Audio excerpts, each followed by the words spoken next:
Hi, everybody. Thanks for tuning in to the Coaching Call podcast. On this podcast, we'll cover various types of coaching by trainers in sports, martial arts, fitness, and business.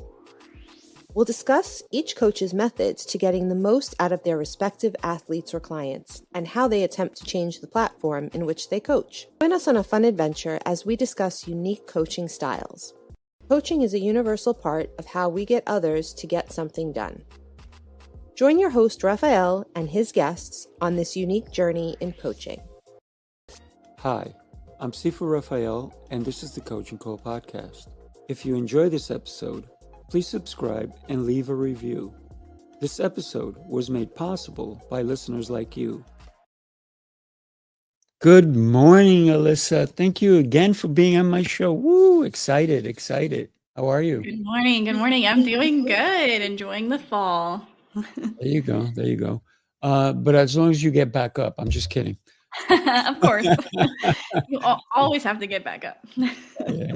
So you're talking about the weather, not an actual fall. So just me with my kidding heart, I always like taking things lightly. But I'm excited for today because I get to know you deeper. So the questions that I love to start with, and then we go from there, is where were you born and who would you say influenced you before the age of 10, 15? Wow. Okay. Going way back. I was born in Elyria, Ohio. And who influenced me before I was 10 or 15? I would say, it would mostly be my parents and maybe the friends of my parents. I did get to go to work with my mom sometimes. She was a hairdresser, and I was close with some of her friends and family friends for a while before I was a teenager. Yeah. Ooh, wow. So did you learn how to cut hair? No. But I learned that I will pay for someone, a professional, to cut my hair and dye my hair. So I don't ever do it myself. Very interesting that you say that. My dad owned a hair salon, so I used to go there, but he actually later on, but I used to go there and help out and sweep and clean the windows, right? But I would get paid. When I was a little kid, I would get $7. I was like, woohoo, it was great. And when I got older, he's like, I'm going to pay you to go to become a hairstylist. And I'm like, no. No. I didn't want that. But Oh. it's a great profession, and anybody whoever does it out there, keep doing it because you're making us all beautiful. So keep doing that. Exactly. Yeah. So what were some of the lessons that you say you learned during that time? I would say the lessons I learned was probably and sometimes, as you get older, you realize you have to unlearn some of these lessons. You have to work hard and long to make money. You have to save, and you shouldn't spend on frivolous things.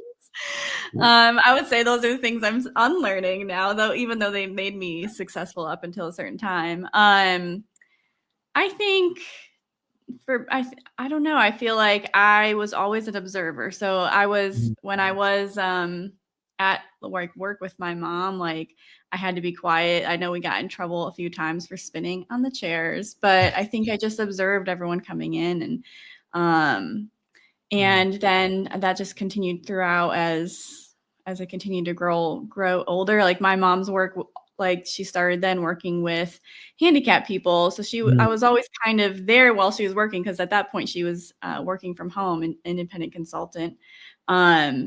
So I just watched her. Maybe that's why I like now not having a set schedule. Like I get to do my own thing. Like watched her like kind of do the work whenever it worked for her. So even though for a long time I was in corporate, maybe that's always been in the back of my mind. Like, I just want to hang out at home and just go to work for like an hour. Yeah. So watching your mom, because she didn't work for an hour, right? No. I mean, when obviously she worked a lot when she was doing hairdresser, and then she went to school. I remember taking care of my sister while my mom would do college courses in the afternoon or evenings. And then she was able to become an independent consultant with the state. And now like she does just have her clients that she drives around. But she also has a lot of time to herself. So, yeah. In comparison to when she was a hairdresser, because as a hairdresser and anybody who's out there, if you don't show up for work, you don't get paid. Right? Yeah. There's no PTO. None at all. And that's where entrepreneurs realize that even in the beginning, if they don't show up, they don't get paid. So it's about learning how to capitalize on what you have, and even hiring some people to do the work that you don't have to do, right? Yeah. Actually gives you more time to go get more clients so you can benefit more, right? Exactly. Yeah. So tell us about your life as a teenager. What was it like besides going to your mom's hair salon? Life as a teenager was interesting for me. So I had a sister. She passed away when I was 18, but her Oh, I'm name's sorry to hear Deanna. that. She had mental disability and cerebral palsy. So she was older than me, but quickly I became kind of like the older sister. Also, when I was 11, my dad remarried, and so I also got a stepsister and 3 stepbrothers, and Mm, so that introduced a whole nother dynamic. mm, And I feel like they were very, very different lifestyle. So like living with my mom was pretty chill and relaxed. I'm not gonna say there was no rules, but like, and again, like I helped my sister. So after we got out of babysitting age, like I made the dinners or whatever, and we just sat in front of the TV and ate dinner. But like when I was at my dad and stepmother's house, like she made dinner and we all sat down together, and like it was just strange. And she was like in a nicer neighborhood, so it was just like a new world for me.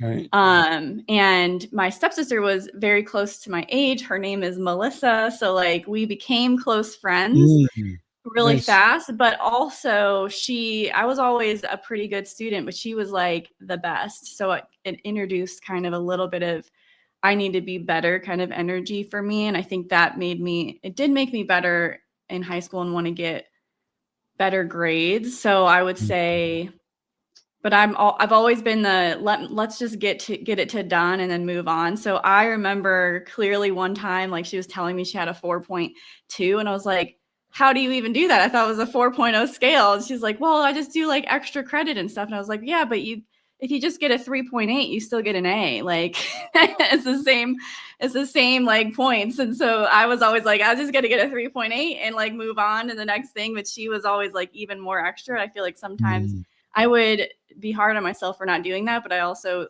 never was like, I'm gonna keep going to be perfect or anything like that. yeah, yeah. It's different when people have different goals, like you just shared that she had a different goal than you did, but she inspired you to do better. Right. Yeah. So that's cool. That's cool. Um, so how was school? And you talked about having a 3.8, and your sister having a 4.2. How was school for you? Was it how were your friends in school? How was all this thing? So give us a lowdown of who Alyssa was as a teenager in school. What was it like? Who Alyssa was in teenager school, very different than now. I enjoyed school. I loved going to class. I loved learning. And I would say that I was somewhere, I never really was popular or sporty or anything like that. And my group of friends were, I would say, probably like the forgotten people, like somewhere between like the nerds and like the cool people. But like I enjoyed it. I always had just one very close best friend. So it would just probably be like up to one point, it was my best friend named Andrea. It would Mm, just be me and her all the time in the hallway hanging out. Like I was never a huge group person. And then when Andrea moved away, I had my best friend Jenna, and it was me and her, like against the world, always with each other. And then just like getting along with people, the other people who didn't really fit in anywhere else is who I sat with at lunch. I was quiet, shy. I didn't want to, I mean, even when even though I was good at school, I never wanted to get called on to answer the questions. I never wanted to make the speech. Like I was thinking about this last night, actually. I was like, whenever it was like speech day, I would want to be first so that I could get it over with. And then people would forget about me because everyone else went after. I wanted to be like invisible and like not make any waves. And like get good grades because I had to go to college and, make a life for myself. So that was me in high school. So that was you, but you left the cocoon. You evolved into who you are Oh, yeah. today. What was Yeah. that process like? How did it start? When did it start? When did you realize that you wanted to be a future self coach? That was actually relatively recently. So I've gone through a couple different transformations because even after high school, going into college, and I think the two experiences in college that helped me in my professional life was one, joining a sorority because it forced me to talk to other people. And I was semi good at recruiting because I loved my sorority. And so I learned how to talk to people and I learned how an organization worked. And then the second was studying abroad in Italy by myself. And that obviously traveling opens up a whole nother like world, like the literal world to you.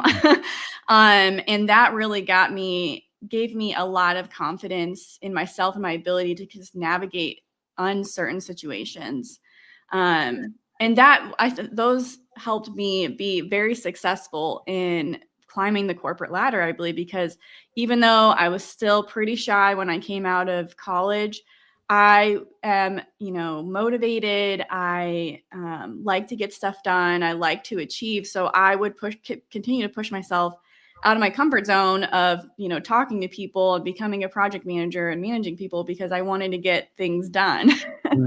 And so it was kind of that's how I evolved in being able to become a leader.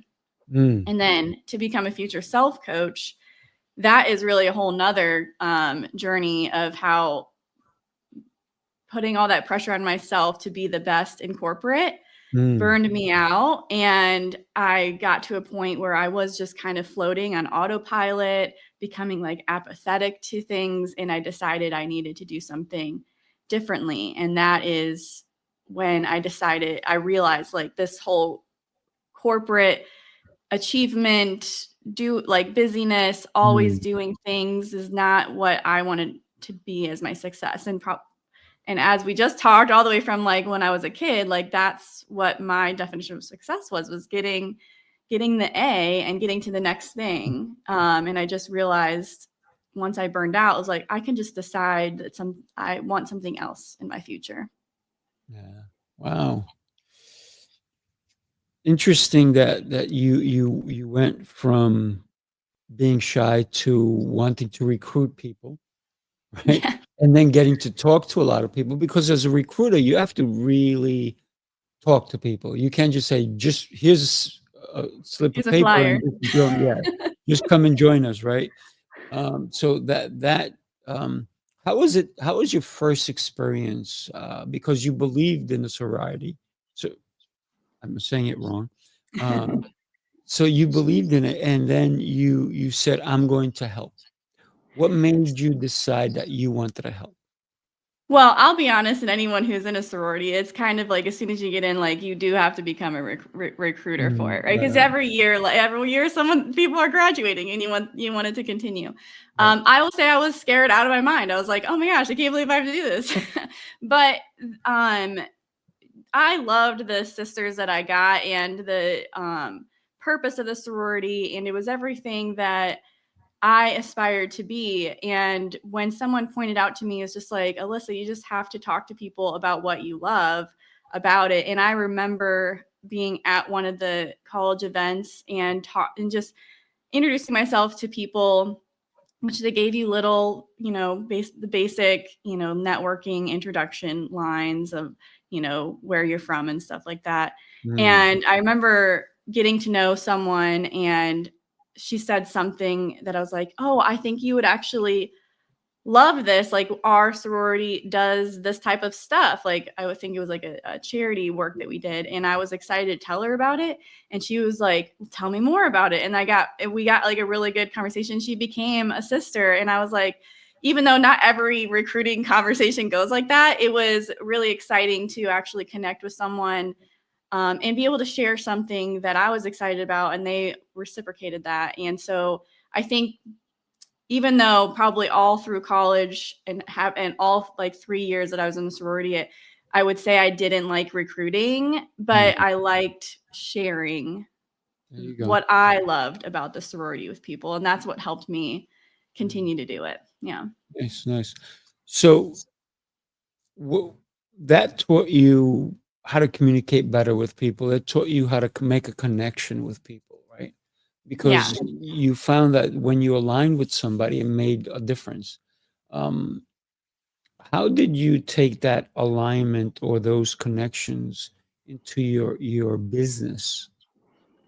Yeah, I will say like the number one thing that when I was telling people that I was going to go into do coaching and like leave my corporate job, it was like, oh, I wouldn't want to do like sales or marketing and all of that. And I will say like I didn't either, but when you reframe it, and this was one of the best reframes that I got from a coach at the beginning of my journey as a coach, was it's not that you're trying to convince people or sell people. It's like you are sharing what you're passionate about. And if you don't talk about it, no one's going to find you, or the people that need your help are not going to find you. And that's why I started it, is because I love helping people. I loved, like, one of the reasons I left corporate to do coaching and not just another job is I loved the one-on-one times I got with my direct reports. I loved coaching them through difficult situations and seeing them increase in their confidence and try things even if they weren't sure, knowing that I was supporting them. And I was like, that's just what I want to do full time. And so that's whenever I'm talking to someone or connecting with anyone, it's not that I'm here to try to convince you to work with me. I'd like to really know you. And if I really think that you could use my help, then I will, tell you about what I do. But only if I really think that like it's going to resonate with you. Yeah, it's going to align with both of you, right? Yeah. Because you don't want to work with somebody that you don't align with, do you? No. And I think that's what, the content does. It's like putting myself out there, even though it's scary the first time, but it helps people know what I'm like. And then if they don't like me, then they're not going to reach out to me, or they're not going to like respond to my content. And so the act of being able to be so visible in front of people, which high school and college Alyssa would have been like, what are you talking about? Like, Alyssa doesn't post on social media. That helps people align or just like opt out. Like, every week I look at my stats, I get followers and unfollowers, like that. And that doesn't hurt my feelings. It just means those people were not right for me. Like they don't want to hear what I'm saying. So yeah. Which is That's fine. their choice. Yeah, it's fine. Not everybody's your cup of tea. Mine either, by the way. So when you think about looking back at your life, what would you say was the best day if you had to pick one day? Give us that experience that you had. And it doesn't have to do with business. It could just be that fulfilling day, right? One day that I often revisit was actually it was during my study abroad trip in Italy, but me and my friend had traveled to Ireland for spring break, and we were hiking the peninsula. I think it's called the Hoth Peninsula. And I think we accidentally took the rigorous hike instead of the easy hike. We just didn't read the signs correctly. But I ended up being on this beautiful green grass peninsula overlooking the Mm. Atlantic Ocean with no rain, and the sun was just kind of coming through this beautiful, picturesque cloud. And we Mm. were just like tired, like taking a break. And I just remember sitting there feeling so at peace and realizing, you know, the world is just full of opportunities, and it doesn't really matter what road you take, because even if you can't go back and change the past, every road that you take still has infinite possibilities in front of it. And when I am feeling anxious or just want to reconnect with myself, I often just go back to that day and just remember like how peaceful it was. Like there was just nothing for me to worry about. Everything was Mm. taken care of for me at that time in my life. And so not everything was perfect, but at that moment, I realized I had literally everything I needed. And there's so many possibilities just looking at the beautiful sun rays coming through the clouds, sitting on the green Irish grass. Like that is one of my favorite times to just go back and remember. Wow, incredible, incredible. And I'm excited to hear this because I'm going to be going to Ireland April Yeah. 23rd to the 26th for the New York City experience. And it's going to be so much fun.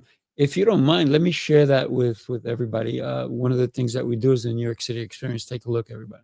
The city never sleeps, and neither do the dreamers who build its pulse. From every corner of the globe they come. Visionaries, creators, leaders, each carrying a spark ready to ignite the world. This is not an event, it's a revolution of rhythm and reason. A symphony of minds, a movement of momentum. Sifu Rafael, Lancelot, Jose Escobar. Together they set the stage for brilliance. This is the NYC experience. Mastermind, light up the city. They coming from the east, coming from the west. Knowledge on deck, put the truth to the test. Leaders in motion, hearts in sync, dropping wisdom so deep it'll make you think. They bring stories, sweat and flame, different faces, one shared name. Elevation, that's the sound. NYC experience, mastermind, where purpose is found. Every time I see that, it just moves me. I love the song that you got created for Yeah. it. It's amazing. Yeah, it's pretty cool, isn't it? Yeah. So when we think about future self coach, talk to us about what that really is, because a lot of people will say, "What does that mean? You're going to coach me in the future, or am Mhm. I going to coach myself in the future? How does this work?" So, Yeah, share with us. I had the same thought too when I first found the future self, be your future self now. I thought, well, I'm a planner, I'm a achiever, I'm someone who's always in the future, and my yoga Mhm. teacher is always like, stay in the moment, Alyssa. Like, and so I'm like, what is this? So like maybe it's permission for me to just stay in the future. Um, but it's really one of the best ways to articulate it is your future self is guiding you right now. Mhm. It's determining your decisions.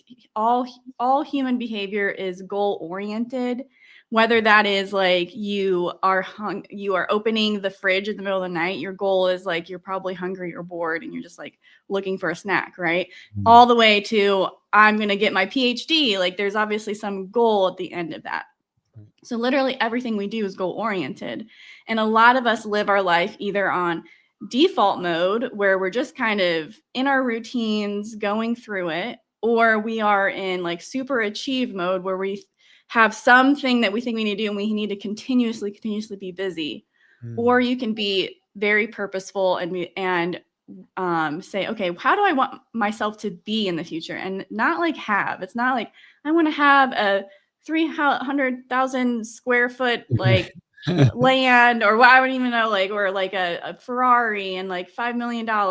But like, who do you want to be? Like, how do you want your life to Right. feel? And from there, you can borrow that version of you energy and embody that. And that actually changes how you behave today, changes how you make decisions.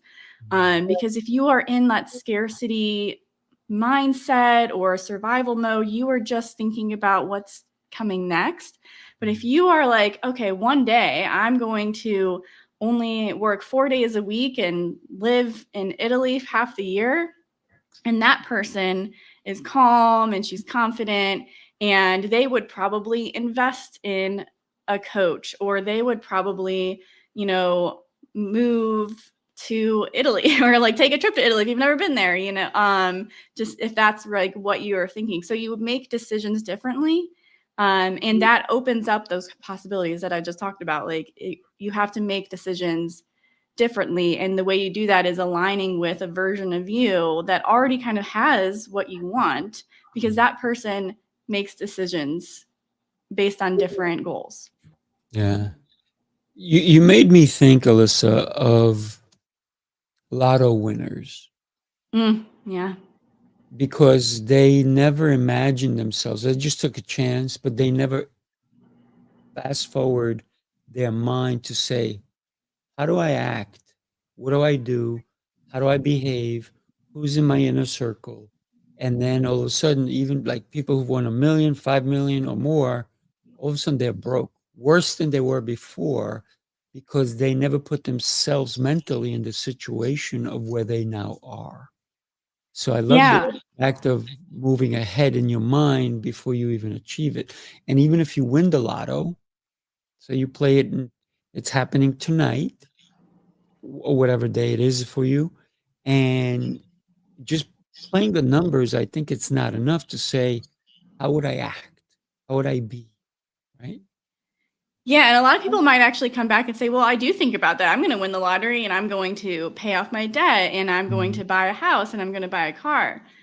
So you have these plans for the money, but you don't actually embody someone who has that money. And if you actually look at the people who have that money consistently, someone like his name Paris escaped. Hilton, even. Yeah, like someone who has just had money their whole life, right? They act differently. And a lot of times we judge people based on that. We have a lot of judgments about people who have money their whole life, but they are keeping money and continuously generating money. So what are they doing differently? They're not going out and just buying Ferraris. Like, yes, they might have them, but they have a base, they have a plan. They know how it works. So if you do plan to go out and win the lottery, I would also invest in like, okay, well, what do people do that have $1 million? They have investments that take that money and make them money back, right? And a lot of people who do the lottery don't even understand the idea of compound interest or anything like that. So they're just going to spend it. Whereas the people who embody what it is to actually be someone with money, I don't want to say like wealth or riches, because again, like that, those definitions can change, but they are going to use it differently and understand what people think about them and know who's going to come asking you for money and how you need to respond to that. And so it's a lot more than just saying, this is what I'm going to spend it on. It's like, what do people who have and keep money do, and how do I be like that so I can keep what it is? Yeah.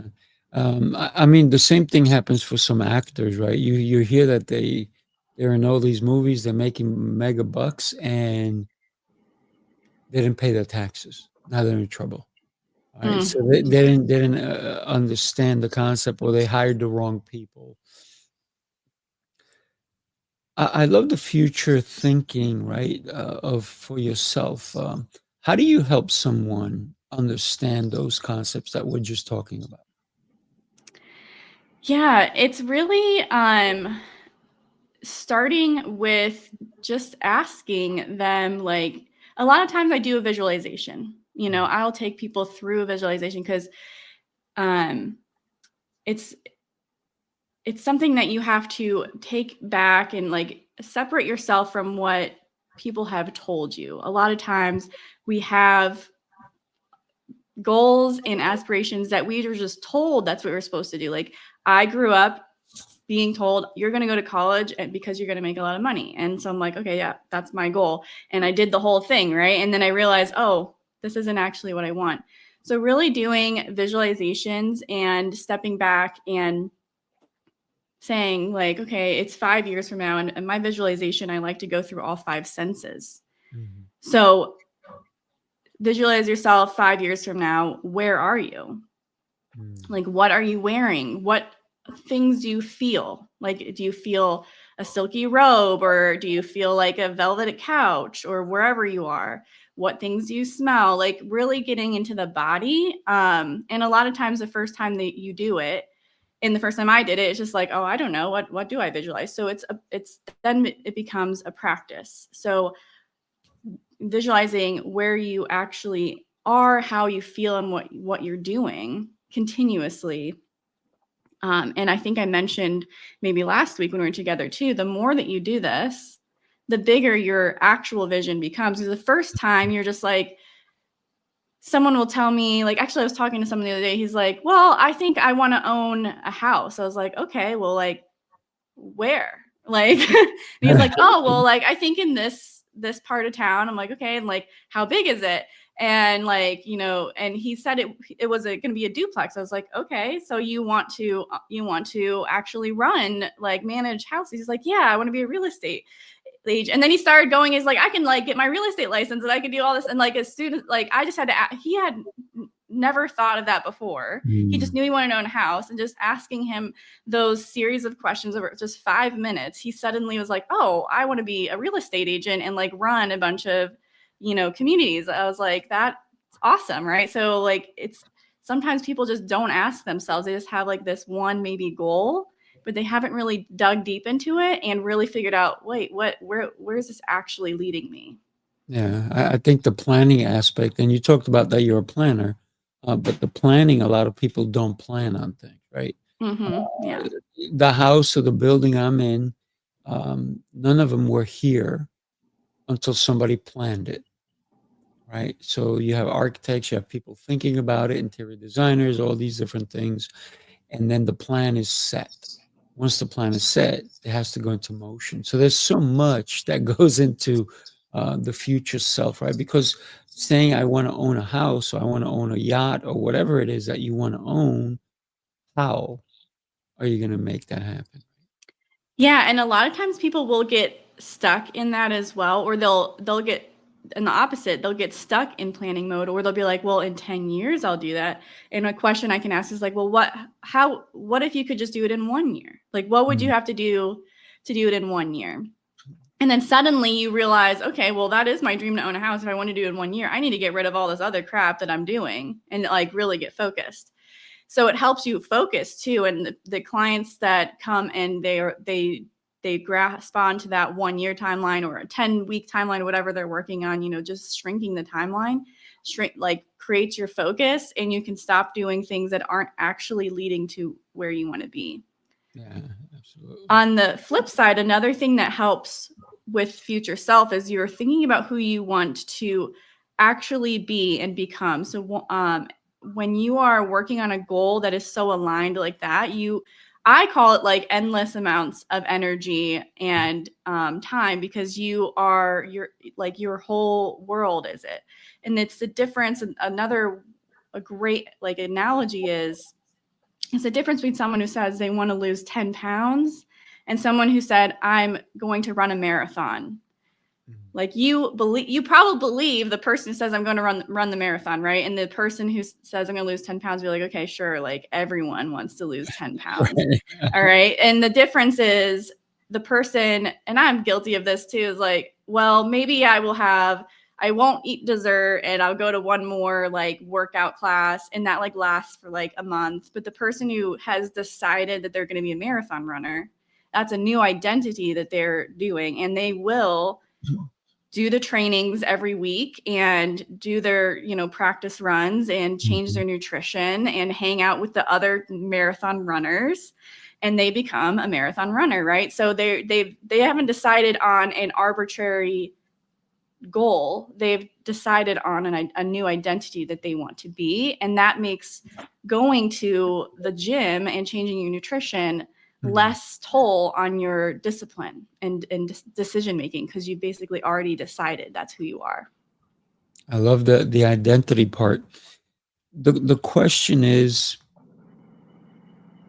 a lot of people kind of don't want you to have a new identity. Right. Especially if they love you, like, oh, that's too hard, you shouldn't do it. You're not going to be successful at that, and so forth. So there's a lot of people fighting the identity that you may see for yourself. Would you say sometimes it's not worthwhile even telling people, just doing it? Sometimes. Mhm. But also you can keep in mind the people who are telling you that they're doing it usually out of love. They have their own fears of, Mhm. oh, if you quit your job and you don't have money, like you're not, I don't want you to feel bad, so they'll be like, you shouldn't do Right. that. So I know, like, for me, there were certain people that I would tell, like, this is what I'm doing. And then I would wait a little bit to be like, okay, everyone, like, I'm going to go out and tell. So there is power in just claiming that you're doing something and going out and doing it. But if there's too much pushback, you don't want to be around the negative people, because they're going to continue putting those stories in your head and you're going to repeat them. So you either decide not to tell them and go do it anyways, or you just, even if you tell them, or if it's something you're doing public, like I had really no choice. I had to go out public on social media and be like, this is what I'm doing. I'm going to be a coach.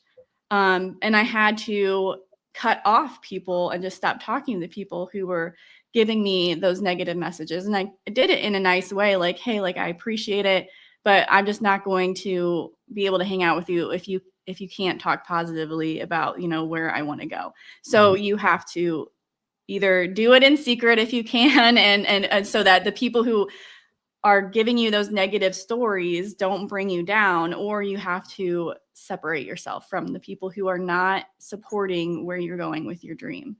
Yeah, absolutely. It all takes mindset too. Let me share this with you. Take a look. You followed the rules, tried the restrictions, counted the carbs, the steps, and the failures. You're not lazy, you're exhausted from doing it all without real change. What if the problem isn't you, but the plan? Sifu's Mind-Body Method is a 90-day transformation built on 7 unshakable pillars: mindset, movement, nutrition, hydration, fasting, journaling, and faith. This isn't another shortcut. It's your structure, your strength, your reset. You don't need harder, you need better. Ready to begin? Start today. So it's almost like what we're talking about, isn't it? Yep. Mm-hmm. It may not be you, it may be the plan. So this is why you need to get together with Alyssa Sharp, because she is sharp, and she will definitely guide you in the right way of taking care of your future self, right? So think about that. How do we accomplish something if we don't plan on it, if we don't look at every little guide that's going to help us get there, and maybe shortcut it, right? Instead of it taking 5 years, it'll take 8 months, a year.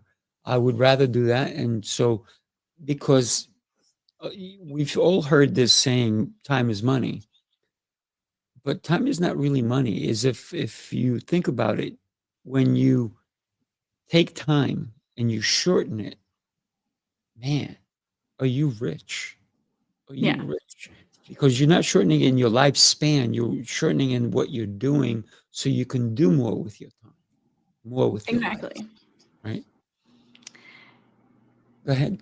Yeah, I was gonna say, the shortening of it, and like, a lot of people have plans like, oh, in 10 years, I'm gonna take my big trip to Europe. Okay. And it's like, Mm. because you know, I'm working on the house, or I'm trying to get a promotion, or I'm, you know, getting my education, and like, you know, but if it's really something that like a lot of times I talk about your future self as in you have endless amounts of time, but you also, it's real life. You never know when it's going to end. So if that's something that's really important to you, like, is the house projects really like better than this big trip to Europe that you've always wanted to do? Like, is that going to change your life as much? And you can say yes or no to one of those. And maybe you can decide to just finish all the house projects in 1 year instead of over 10 years and then going to Europe. So really, the problem is that we have a lot of goals, but we don't just focus on one at a time, and that accelerates you getting there. Also, yes, hiring a coach, not just me. Like I have a coach. You coach people, like your programs look amazing. And I'm sure you help people shorten that time because those people the coaches that you hire have already kind of done that transformation, so they can help you do that focus and do the steps without you having to figure everything out, and just help you get there faster. Because like you said, if you can get to your end goal faster, you just enjoy it longer, you know? Right. So you can enjoy, like if you do the 90-day health, like you can enjoy your health longer instead of just doing it over a longer time.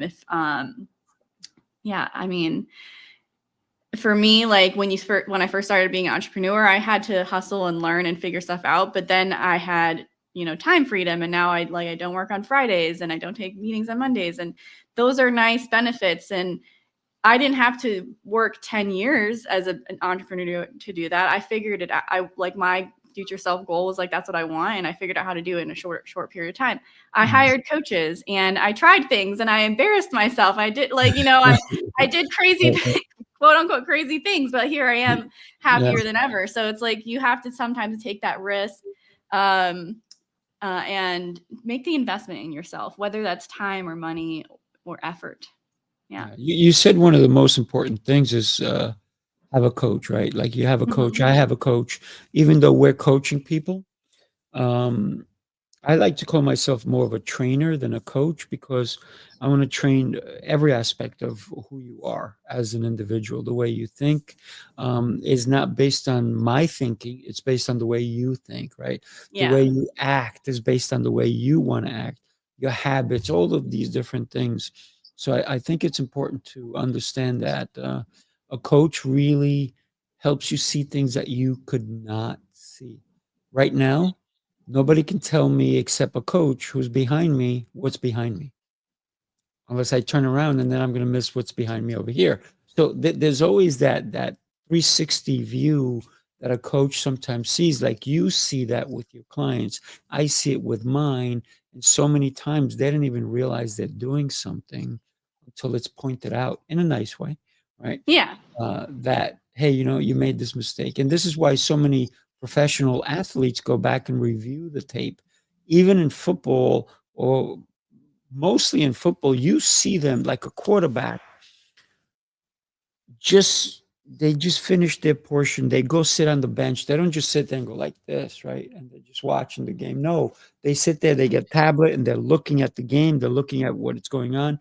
And then their coach comes over and starts talking to them. So it's immediate coaching on the spot of the play that just happened. But so many people say, I don't need a coach. I'm good. Well, that Yeah. scares me. Yeah. I mean, in life coaching in general, like a lot of people are like, oh, like I'm alive. Do I need a life coach?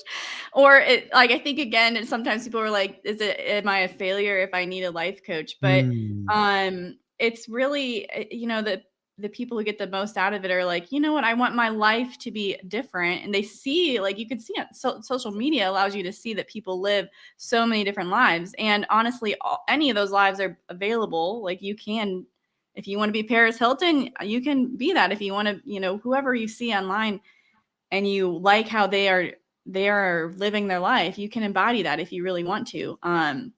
And a coach can help you get there. Now, I can't coach you to be Paris Hilton, maybe, like, but I can help you embody that and visualize it if you want.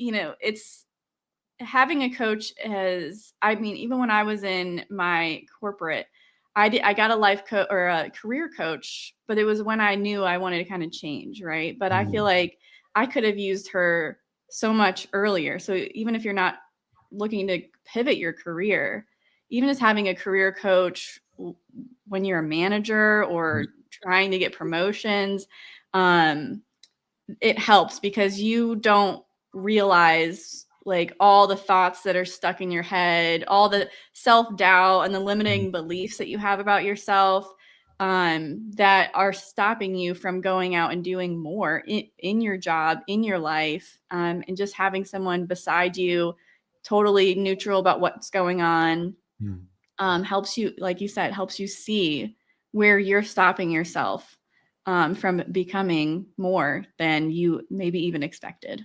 Yeah. Anybody out there who just heard Alyssa says she can't make you be like Paris Hilton, and neither can I. The only one that can help you is Paris Hilton. And I don't think she's coaching people.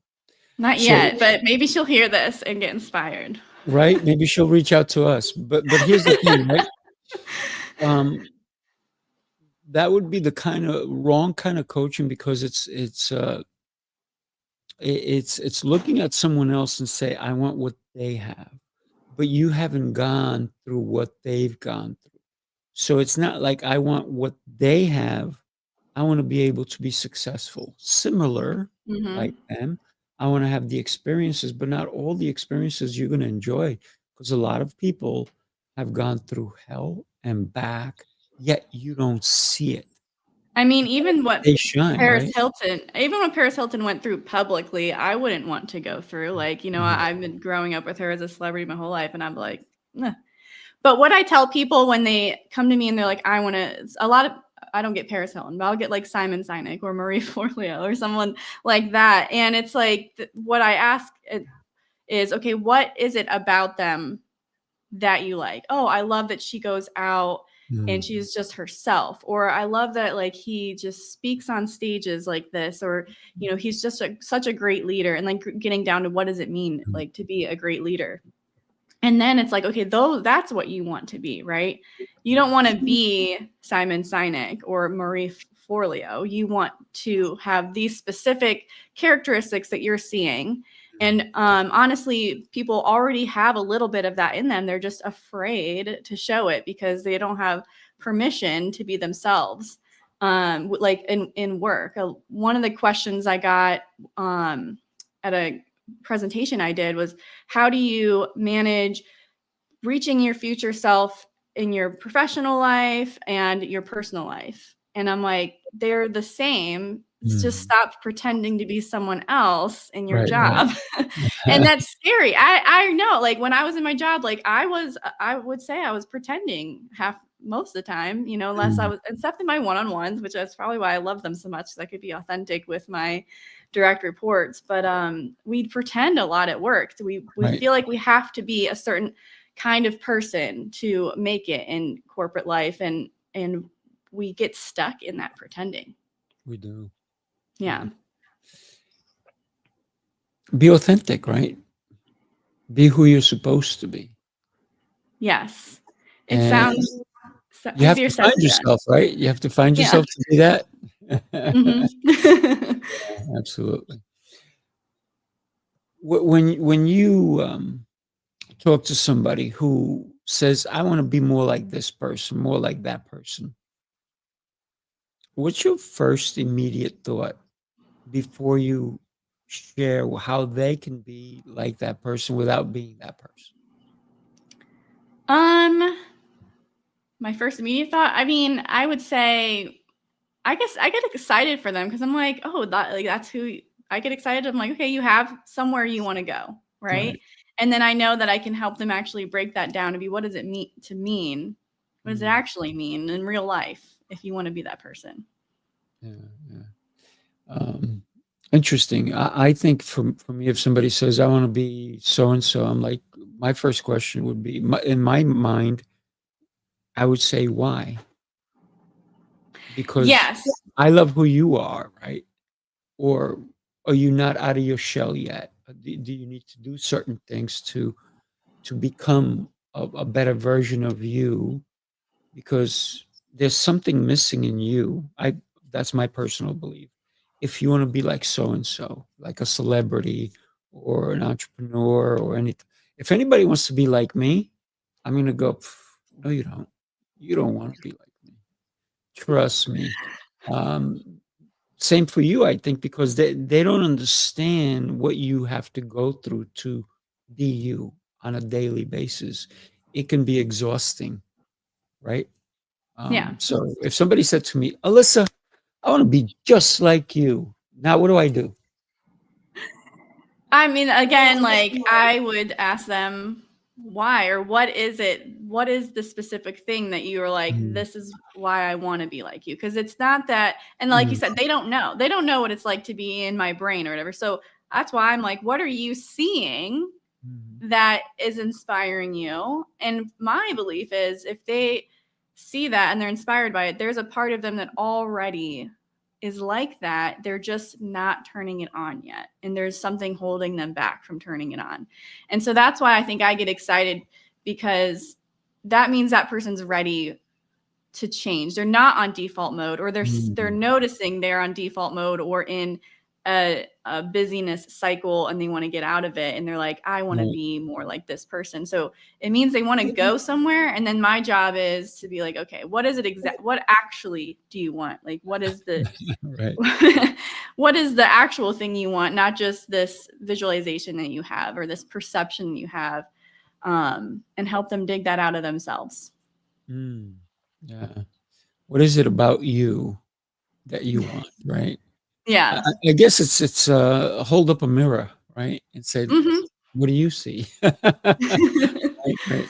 Um, Thank you for today. I mean, so enlightening, and when we think about even the voices in our head, Hmm. how are they guiding us, right? Yeah, What would you replace say? those negative voices with a voice from your future self that already has achieved everything that you ever wanted. What would she say to you? You know, Mm. But get that's rid of so the negative. hard. That's so hard for people to do. It's just like meditating, okay? The first time you do it, it's like, this sucks. Or I keep thinking, I can't keep my eyes closed. I'm listening to the people outside the door talking, right? Mm, But you just have to keep doing it. It's like anything, exercising, the first mm, time you go to lift weights, 5 pounds maybe is heavy, right? And you're like, and you're sore the next day. mm, But a year later, you might be like benching 100. All right. So like mm. you just got to keep doing it to get Right, from right. 5 to 100. So Yeah. yeah. Repetition is the mother of all skill, I say, right? Yes, that's a good one. Yeah. That's what I tell my clients, when they they do it for a bunch of times and they're like, "Okay, what's next?" I'm like, "You don't even know. You can't even do what you're asking for the next step. Meanwhile, you don't know this step.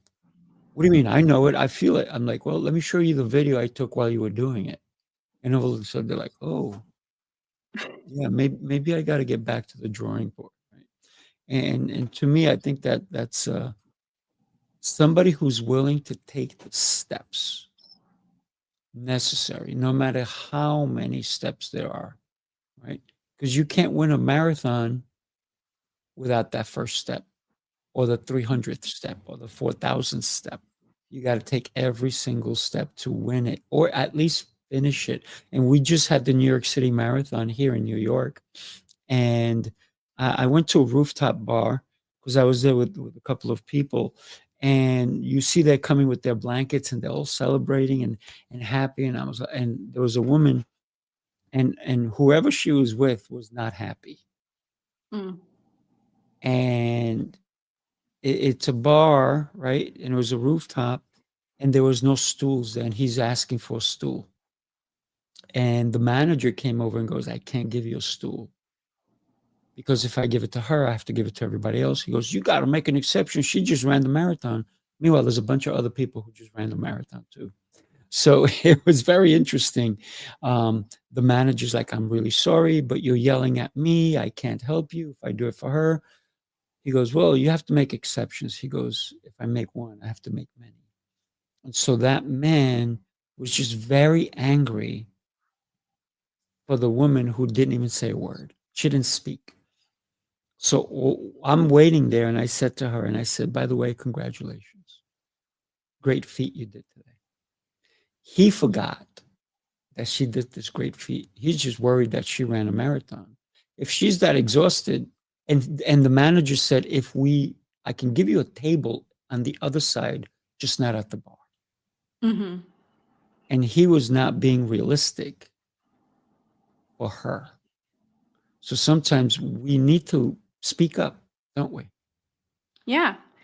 And I'll say there's a long time that I never spoke up. And I think that speaks volumes to boundaries as well. Like you break your boundary once and like then it goes crumbling down. And so that's where the future self identity helps you keep those and keep taking the next step and having that resilience and grit to do it.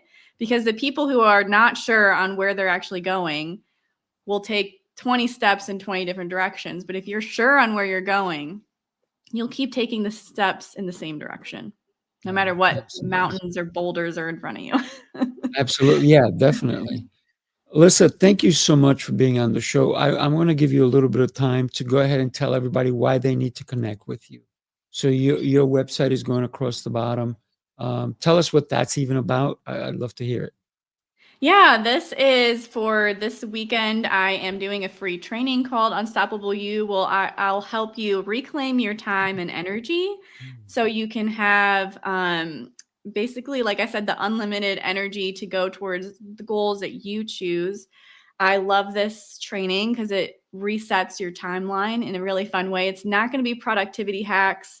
It's really a fundamental shift. I love sharing it with people, totally free. If it's past this particular webinar training, you can always find me at asharpcoach.com or on LinkedIn / Alyssa L, or sorry, not Alyssa L. That's my old name.